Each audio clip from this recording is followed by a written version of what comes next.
back to school, bringing normalcy back for students. First day anxiety. The kids loved it. They enjoyed the day. New safety protocols. We will be cleaning the classrooms. Sports schedules. We may have to move some sports around. And school supply savings. I would compare all of the stores. Tonight, 7 News is answering your back to school questions live. Back to school. Your questions answered. And hello, thank you for joining us for our 7 News special, Back to School, Your Questions Answered. I'm Amy Wood. And I'm Gordon Dill. First tonight, our Jason Raven sits down with South Carolina's Superintendent of Education, Molly Spearman, to ask her some of the things parents have on their minds. Well, State Superintendent of Education Molly Spearman tells us that she's cautiously optimistic for the start of the new school year, and the spread of the Delta variant has drastically changed things here in South Carolina. Now, she's encouraging families to get their eligible children vaccinated if they'd like. And she also says that masks can be worn in school. They're optional. And with so many school districts starting within the next week or two, you may have some questions about what your child's school year will look like, and we took your questions to her and got answers. What can school districts do? I think their hands are tied. They cannot mandate masks. There's a teacher shortage, so the class sizes are pretty large, and that has the students pretty close together. I don't know what they can do. Well, I know parents are concerned, all of us are. Districts are prohibited from requiring masks. That is a state law that was passed. But I want parents to understand there are many other mitigation tools that can be used. One of the most important is hand washing, staying 3 feet apart, cleaning, the contact tracing, all of the things that we'll be doing that I hope will make our school classrooms safe and make parents feel more comfortable. After school is in session, if there are multiple positive cases among staff and students, will the districts reevaluate their mask mandates? Districts right now are prohibited from requiring masks by a mandate that was passed by the state legislature. Whether that changes or not, whether the legislature changes their mind on that, that would be the prevailing factor there. How are we going to assess performance after a year of remote learning? Well, absolutely, we need to know where our students are. So within the first 10 days of school, students will be assessed. We call them interim or formative assessments. That will be done throughout the year. It gives us excellent data to know where the students are performing, and also for teachers in the classroom how they might need to adjust their teaching for each child. What we're going to do for those students who started in the middle of COVID for the very first time, and like how we are going to adapt to them getting to know what a regular school day would be like and how like normal school is going to be like for them. Well, it's been hard on all of our children who have never experienced normal, but I know that administrators, principals, they're trying to make this year as normal as possible. There'll still be a few twists, but I think children back in school will get that feeling of being part of a classroom family, having fun, learning together. Now, Superintendent Spearman says she expects the mask mandate ban to be challenged in court by a school district shortly. Now, she says ultimately it may be up to the courts to decide who has the final say on how to protect your child. In Columbia, Jason Raven, 7 News. This topic keeps coming up, doesn't it? When it comes to masks in schools, South Carolina Governor Henry McMaster has been adamant about his stance, rejecting mandates in public schools. He says it should be up to the parents to decide whether or not a child wears a face covering. It's not necessary for the government to require this is the government mandate to mandate that they wear a mask over the opposition of the parents, and we're simply not going to do that. That is not the government's role. The governor does agree the COVID-19 Delta variant poses a serious threat. He's encouraging all those eligible to get the COVID vaccine. Pediatricians across the state are warning about the rise of COVID-19 in children. Dr. Robert Saul is the head of South Carolina's chapter of the American Academy of Pediatrics. He says children are getting sick and vaccines and masks can slow the spread. According to the CDC, 81 children died from COVID between March and July. I'm concerned that policymakers are using yesterday's information to make today's decisions. Things have changed dramatically. There's so much more spread of the virus in the Delta variant. and the number of children affected has gone up dramatically. According to Dr. Saul, the American Academy of Pediatrics has urged the FDA to authorize safe and effective COVID-19 vaccines for children under the age of 12. That group is not eligible for the current COVID vaccines. The Greenville County School District is answering some frequently asked questions ahead of this new school year. 7 News' Olivia Parsons takes a look at where there are common concerns and what you should know as a parent. GCSD released a list of frequently asked questions regarding the district's plans to handle the upcoming school year. Tim Waller with the district says masks will not be required for children in the classroom or on a school bus, but they can wear one. If a parent wants to communicate with their child's teacher and say, please make sure Johnny or Susie wears their mask all day. That's due to a proviso in the state's budget. Sarah Frick has 2 kids in the district. The kids are very, very excited to go back to school and be there with their friends. She says she has concerns, but plans to listen to the scientists. So my kids will be wearing masks, and they are totally fine with it. They've been at various camps this summer wearing masks when other people were not, and they understand that that's going to be how it is. Waller says the school isn't requiring that your child get vaccinated, and they'll never ask unless they've been exposed to someone who was tested positive. If your child isn't vaccinated, they'll need to quarantine for 10 days. But if your child is vaccinated, you don't have to quarantine for 10 days. If the community spread rates spike, the district says at the moment it's only allowed 5 e-learning days. Those range from COVID days to inclement weather days. Our question, understandably, is, well, what does happen if we use up those 5 days? Do we have to keep holding school when health officials say it might be dangerous? Waller says they'll have to address that problem when the time comes. Another change, schools took out the plexiglass barriers at the end of last school year when House and Senate passed legislation to offer 5 days a week in-person learning. We couldn't fit more students into a classroom and maintain those plexiglass dividers. But Waller says they'll do everything in their power to keep students and staff safe, regardless of the limitations. Olivia Parsons, 7 News. We also have the questions answered in Spanish for those who need it. That's up on our website on WSPA.com. In Spartanburg School District 5, teachers are back in the classroom this week, and they're getting ready to welcome back the students. At Abner Creek Academy, there will be at least 3 feet of distance between students in all the classrooms, as well as reminders to practice good personal hygiene. Masks will be voluntary for both students and teachers. I just want to build a sense of safety and this community where kids can work together and learn to share and communicate with one another, which is really needed in the outside world. As of now, plexiglass is not being used in classrooms at Abner Creek Academy. School officials tell us they'll continue to follow the guidance from the district and the CDC, and they will adjust when it's necessary. Many parents are experiencing sticker shock as they begin to buy those back-to-school items. This summer, more than half of shoppers have already started buying up what they need, and what they're getting is a painful lesson in economics. In the middle of summer, parents around the country are already thinking about the fall and the rising cost of school supplies. It's kind of crazy just to see how the price has gone up so exponentially. Mary Elliott's one of hundreds of parents in line for free pencils, notebooks, and paper. I looked at Target online for some crayons and they happen to be almost $3. And, you know, I know normally I've seen them just walking through the store 50 cents, so it was kind of shocking. Industry experts say part of the reason for the price jump is that when COVID shut down the country, the supply chain was also put on hold. Retailers are still trying to get back to normal. They're having to pay for air freight versus shipping cargo in order to get things here and on time. Those costs in terms of actually transporting goods, that has been a major concern for many of the retailers we've talked to. The National Retail Federation expects consumers to spend $37.1 billion in back-to-school supplies, up more than $3 billion from last year. Parents of K-12 students expected to spend just over $848 per household on supplies, including electronics.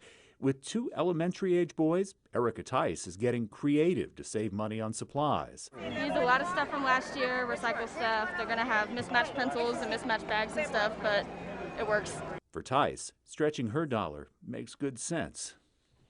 Now, there are a number of good school supply drives, giveaways. We've got all those listed for you at WSPA.com. Click the Back to School section right under the News tab. Coming up, our 7 News medical consultant, Dr. Cedric McFadden, sits down with me to talk about how to keep your kids healthy this school year. That's next as our special Back to School Your Questions Answered continues.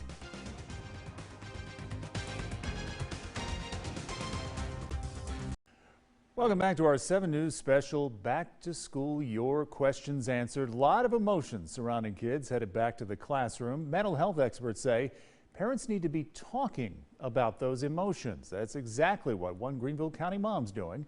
Mandy Payne's son, Declan, is entering the 1st grade. He's never been to in-person school before. She says he excelled in virtual academics, but knows socializing with other kids is important.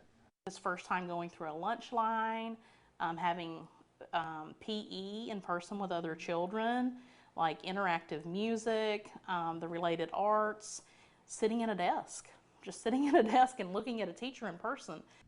Another way experts say you can help your child is to just set up situations outside of school for them to interact with other kids in a less serious environment. Our 7 News medical consultant, Dr. Cedric McFadden, is joining us to talk a little bit about the concerns we're hearing from so many viewers, parents especially. One of the big ones is the situation with anxiety and COVID and just back to school in general. There's always that sort of anxiousness, but you add COVID to the mix and parents are wondering, how can I help my child ease into this school year? Well, it's pretty common to have anxiety, as you said, about going back to school. One of the first things that I advise every parent to do is to model good coping behavior in your own life, all right? Children tend to copy and see and do what we do. But when you're preparing to go back to school, start by focusing on good nutrition, making sure that you're sleeping well, making sure that the kid's getting plenty of good exercise, and really take an opportunity to talk and then listen to what concerns or anxiety may be present in your own child. We have so many specific questions too. For example, Linda Osborne is asking, my daughter is 16, she's fully vaccinated. How safe will she be this school year from coronavirus? Well, first, congratulations on getting vaccinated, because that's the first step. I think you have to realize that you're at a great advantage, right, for a reduced risk of getting COVID, and if you get COVID, of really being sick or being admitted to the hospital from COVID-19. And particularly, we have to remember that no vaccine is 100%. Right? But if you do get COVID, you're more likely to have a very mild case or mild cold as opposed to having severe symptoms. So good role on getting the vaccination done. And for the children 12 and under and those parents who are concerned about their situation, what kind of risk do they face in school? Well, there is a risk, and I think we owe it to our parents and owe it to our school officials to talk with the schools to see what parameters are in place regarding masking, regarding distancing, regarding contact tracing, and find out what's happening in the classroom as you make those decisions about sending your child back to school. Encouraging, as the American Academy of Pediatrics say, wear the mask indoors according to the CDC as well. Jesse Cooney saying, my cousin's fully vaxxed from COVID and is vented on ICU. I have kids going back to school. It's making me double and triple nervous. What do parents do when they're feeling that way? Yeah, we're seeing these breakthrough infections, and it's about less than 1% that we're seeing out of all the vaccinated people getting this serious ill. But again, remember that these are people that are likely older or have serious medical conditions already. And so, you know, making sure if your child can be vaccinated, that they're wearing a mask and they're keeping their distance while they're at school, that's really all you can do right now. And Jeff Kuykendall is saying, should we be worried about influenza? Well, it's funny because last year we didn't hear much about influenza at all. Right. And about 50% of Americans got vaccinated last year against the flu. It's probably too soon right now to get vaccinated, but we should still be getting vaccinated with the flu season coming up. September, October is a great time to do that because many of us are getting out of the house. We're, talking to each other more, and that increases the risk of getting the flu. Dr. Cedric McFadden, we appreciate it. Thanks. Thank you. School sports are getting ready to start back up. The signs parents need to know if your child plans to be in the sun and heat when we return. As our 7 News Back to School special continues, kids are getting ready to head back to the playing fields, and it's important that they learn to pay attention to signs from their bodies. Especially this time of year. Heat-related illnesses are one of the leading causes of death among student athletes. 7 Weather meteorologist Jackie Brown talked to the experts. When humidity is high, experts say it's harder for the body to cool off, and precautions like these should be taken.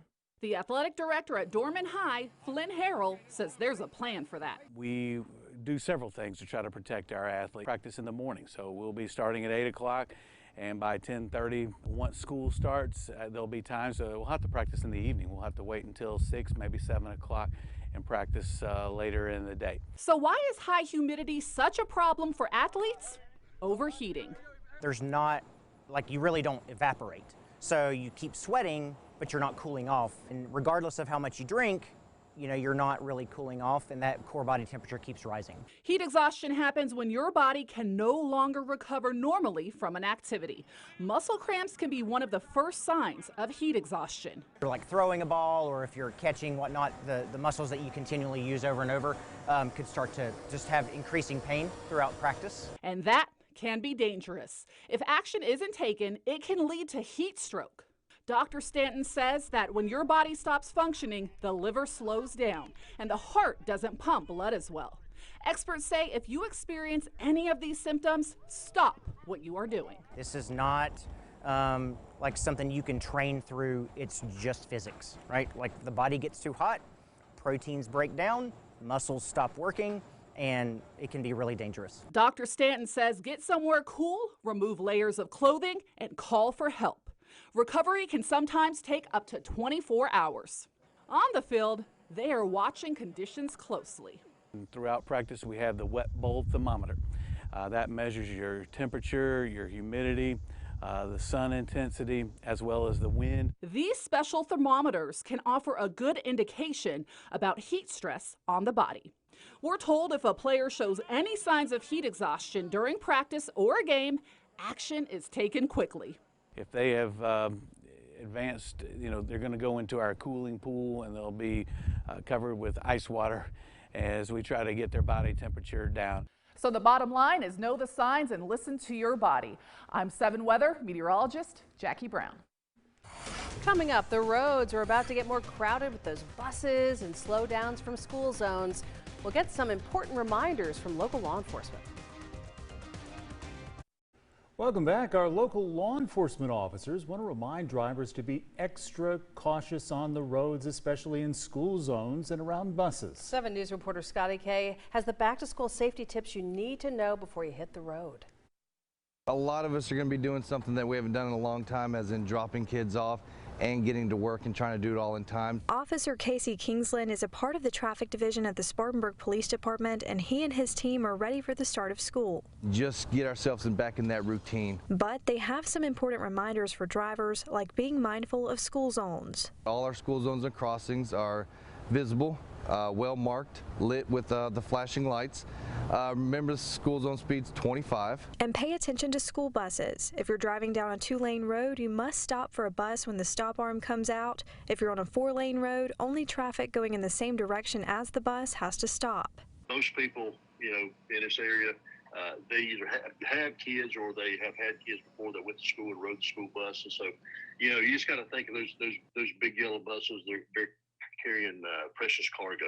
And be on the lookout for pedestrians. Be mindful of the crossing guards, the SROs that are going to be there, the parents that are going to be helping their kids cross the street. Their biggest piece of advice, give yourself plenty of time in the morning so you're not rushed on the roads. Leaving a couple minutes early, allowing yourself that extra time, maybe getting your stuff prepared the night before. Like I said, I know it's a lot easier said than done, but if we can just try to wake up a little earlier. Officers say doing all of these things and just using common sense will help to keep our kids safe. We want all of our kids to arrive safely at school and safely at home in the afternoon when they come home. Just slow down, know your surroundings, use your turn signals, give yourself appropriate gaps between the vehicle in front of you.